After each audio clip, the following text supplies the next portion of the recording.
মুক্তার মিয়ার ছেলেটা তো নিশা পানি কইরা ওনার ব্রেন আউট হয়ে গেছে। এখন এই যে পরিস্থিতি, এলাকার ছেলেপেলে আরো নষ্ট হয়ে যাচ্ছে। এখন এই বিষয় নিয়ে কি করা উচিত, একটু ভেবেচিন্তে দেখেন তো কি করা যায়। আমিও কয়েকদিন দেখছি ভাই মুক্তার চাচার পোয়াড়ারে চিপাই চাপাই যাইতে। তখন কি করা যায়, ওর বাপ মায় তো ভাই কান্দে, কান্দা লাভ আছে ভাই। পোলার লিগেই তো সব কামাইছে, পোলা হইলো একটা। দেখেন কি করা যায়।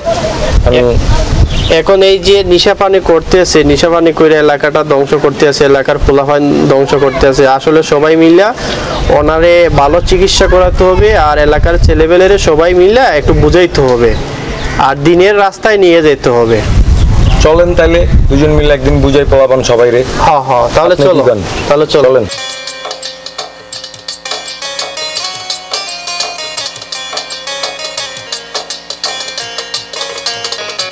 যাক, এখন চাচার পোলাটারে এমনি বুঝাই টুজাই দিয়ে এলাম, যদি ভালো হয় ভাই ঠিক আছে।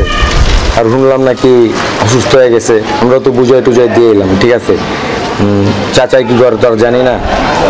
যাক, দেখা যাক, বুঝের ভিতরে যেহেতু আইছে না। এখন যেহেতু ছেলেটাকে আমরা বুঝে আসছি, এলাকার ফুলাবাইন্ড আমরা বুঝে আসছি, আশা করি আর মাদক শক্ত দিয়ে যাবে না, আর নিশা পানি করবে না, অনেক ভালো হয়ে যাবে। আশা করি তো ভালো হয়ে যাবে, ভালো হয়ে দিনের পথে চলে আসবে।